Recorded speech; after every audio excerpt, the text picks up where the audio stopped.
Hello കുട്ടികളെ, ഇന്ന് ഞാൻ നിങ്ങളെ ഒരു പുതിയ കഥ കൂടി കേൾപ്പിക്കാൻ പോവുകയാണ്. അതിന്റെ പേരാണ് മാന്ത്രിക പുസ്തകം. ഒരു പട്ടണത്തിൽ വിനയ് എന്നു പേരായ ഒരു രത്നവ്യാപാരി വസിച്ചിരുന്നു. വിനയ് എത്രത്തോളം ധനികനായിരുന്നു അത്രത്തോളം പിശുക്കനുമായിരുന്നു. ഒരു ദിവസം വിനയ് ബിസിനസ്സുമായി ബന്ധപ്പെട്ട് വേറൊരു പട്ടണത്തിൽ പോകുന്നു. ഒരു കാര്യം ചെയ്യാം, വേഗം എന്റെ ജോലിയെല്ലാം തീർത്തിട്ട് കുറച്ചു ദിവസം എന്റെ സുഹൃത്ത് രോഹിത്തിന്റെ വീട്ടിൽ താമസിക്കാം. അതുമൂലം എനിക്കധികം ചെലവുണ്ടാവില്ല. വേറൊരു പട്ടണത്തിന്റെ രസം ആസ്വദിക്കുകയും ചെയ്യാം. ഇങ്ങനെ ചിന്തിച്ചുകൊണ്ട് വിനയ് പട്ടണത്തിലെത്തി തന്റെ ജോലിയിൽ ഏർപ്പെടുന്നു. എന്നിട്ട് ജോലി തീർത്ത ശേഷം രോഹിത്തിന്റെ വീട്ടിലെത്തുന്നു. ഏയ് ചങ്ങാതി, നീ എന്താ വിചാരിച്ചിരിക്കാതെ ഇവിടെ? ബിസിനസ്സുമായി ബന്ധപ്പെട്ട് വന്നതാ. അപ്പോ നിന്നെ ഒന്ന് കണ്ടിട്ട് പോകാമെന്ന് കരുതി. പറഞ്ഞാട്ടെ സുഹൃത്തെ, എന്തൊക്കെ ഉണ്ടടോ വിശേഷം? അത് പിന്നെ ജോലി തന്നെ ജോലി. നീ പറയ, സുഖമാണോ? കുറച്ചു ദിവസം തങ്ങുമല്ലോ അല്ലേ? ആ ചങ്ങാതി, ആലോചിക്കുക 3-4 ദിവസം തങ്ങിയാലോ എന്ന്. സുഹൃത്തിന്റെ വാക്കുകൾ കേട്ടപ്പോൾ രോഹിത്തിന് വളരെ സന്തോഷമാകുന്നു. അങ്ങനെ കളിച്ചും ചിരിച്ചും 3-4 ദിവസം കടന്നുപോകുന്നു. 4 ദിവസം കഴിഞ്ഞിട്ടും വിനയ് മടങ്ങിപ്പോകുന്നതിന്റെ ലക്ഷണമൊന്നും കാണാത്തതിനാൽ രോഹിത് ആലോചിക്കുന്നു. ഇവൻ എന്റെ വീട്ടിൽ താമസം ഉറപ്പിച്ചല്ലോ, പോകുന്ന ലക്ഷണമൊന്നും കാണുന്നുമില്ല. പോരാത്തതിന് ഇവന്റെ തീറ്റയാണെങ്കിൽ 4 ദിവസത്തിനകം തന്നെ വീട്ടിലെ പകുതി റേഷനും അകത്താക്കി ഏതെങ്കിലും വിധത്തിൽ എനിക്ക് ഇവനെ ഇവിടെ നിന്ന് പറഞ്ഞയച്ചേ മതിയാവും.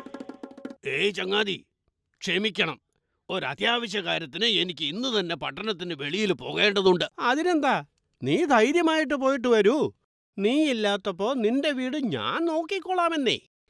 വിനയിന്റെ മറുപടി കേട്ടപ്പോൾ രോഹിത് അതിശയിച്ചു പോകുന്നു. ഞാൻ ഇവിടെ നിന്ന് പോവുകയാണെന്ന് പറഞ്ഞിട്ടും ഈ പിശുക്കന് സ്വന്തം വീട്ടിൽ പോകാൻ ഭാവമില്ലല്ലോ. ഏതായാലും നന്നായി. ഞാൻ പോയി കഴിഞ്ഞാൽ ഇവന് എന്തു കഴിക്കുന്നതും അവന്റെ തന്നെ പൈസ കൊണ്ടായിരിക്കുമല്ലോ. മാത്രമല്ല, മടങ്ങി വരുന്നതിന് മുമ്പായി അയൽക്കാരനോട് ഫോൺ ചെയ്ത് ഇവനോട് ഉണ്ടോ ഇല്ലയോ എന്ന് ഞാൻ നേരത്തെ ചോദിച്ചറിയാം. എന്നിട്ടേ മടങ്ങി വരുന്നുള്ളൂ. അതിനുശേഷം രോഹിത് വീട്ടിൽ നിന്ന് പോകുന്നു. ഒരു രാത്രി സുഖമായി കടന്നുപോയി. എന്നാൽ പിറ്റേ ദിവസം ഏകാന്തത കാരണം വിനയിന് വല്ലാതെ ബോറടിക്കുന്നു. എന്താ ചെയ്യുക, വല്ലാതെ ബോറടിക്കുന്നു. ശരി, ഏതെങ്കിലും പുസ്തകം എടുത്ത് വായിക്കാം. അതിനുശേഷം വിനയ് ബുക്ക് ഷെൽഫിനടുത്തേക്ക് പോയി ഭൂതരാക്ഷസന്മാരുടെ ഒരു പുസ്തകമെടുത്ത് ആ കഥകൾ വായിക്കാൻ തുടങ്ങുന്നു. കുറേശ്ശെയായി കഥ വായിച്ച് മുന്നേറുന്നതിനിടയിൽ വിനയിന് തനിക്ക് ചുറ്റും അസാധാരണമായി എന്തോ സംഭവിക്കുന്നതായി അനുഭവപ്പെടുന്നു. അതയാൾ അവഗണിച്ചുകൊണ്ട് പുസ്തകം വായന തുടരുന്നു. എന്നാൽ കുറച്ചു കഴിഞ്ഞപ്പോൾ അയാളുടെ ക്ഷമ നശിച്ചിട്ട് അയാൾ പിന്തിരിഞ്ഞു നോക്കുന്നു. എന്നിട്ട് പേടിച്ച് അലറി വിളിക്കുന്നു, ഭൂതം രക്ഷിക്കണേ, ഈ ഭൂതത്തിൽ നിന്ന് രക്ഷിക്കണേ. ഇങ്ങനെ പറഞ്ഞുകൊണ്ട് വിനയ് അവിടെ നിന്ന് രക്ഷപ്പെടാൻ ശ്രമിക്കുന്നു. എന്നാൽ അയാൾക്ക് ആ സ്ഥാനത്ത് നിന്ന് അനങ്ങാൻ പറ്റുന്നില്ല.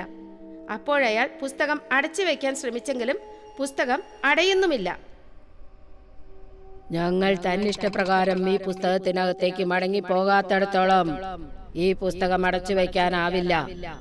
അതിനാൽ നിന്റെ പക്കൽ ഞങ്ങൾ പറയുന്നത് അനുസരിക്കുകയല്ലാതെ വേറെ വഴിയൊന്നുമില്ല. അപ്പോ നിങ്ങളുടെ ഇഷ്ടപ്രകാരം നിങ്ങൾ എപ്പോൾ എങ്ങനെ മടങ്ങിപ്പോവും? വളരെ കാലത്തിന് ശേഷമാണ് വെളിയിലിറങ്ങാൻ അവസരം കിട്ടിയത്. ഇനി ഞങ്ങൾ എന്തിനു മടങ്ങിപ്പോകണം?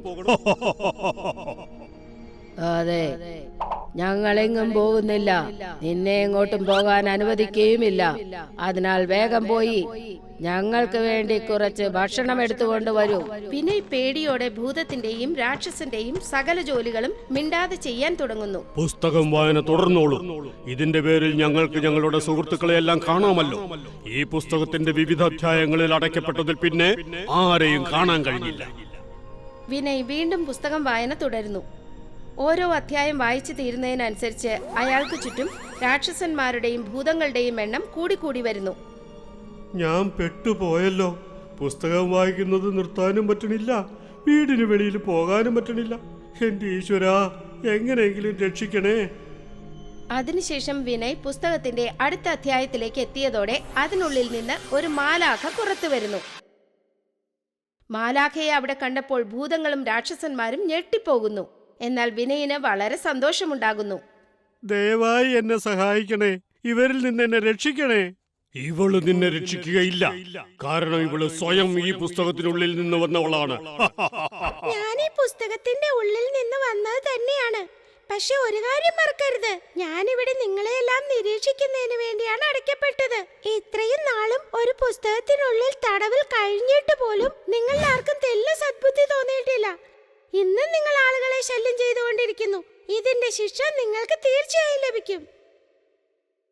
ഇങ്ങനെ പറഞ്ഞിട്ട് മാലാഖ തന്റെ മന്ത്രശക്തി കൊണ്ട് എല്ലാ ഭൂതങ്ങളെയും രാക്ഷസന്മാരെയും വീണ്ടും പുസ്തകത്തിനുള്ളിൽ തടവിലാക്കിയിട്ട് പുസ്തകം കത്തിച്ചു കളയുന്നു.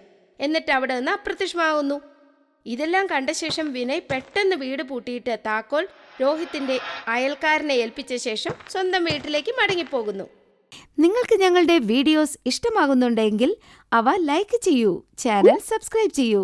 പിന്നെ ഞങ്ങളുടെ കാർട്ടൂൺ ഷോസ് ഏറ്റവും ആദ്യം കാണുവാനായി ബെൽ ഐക്കൺ അമർത്താൻ മറക്കരുത്.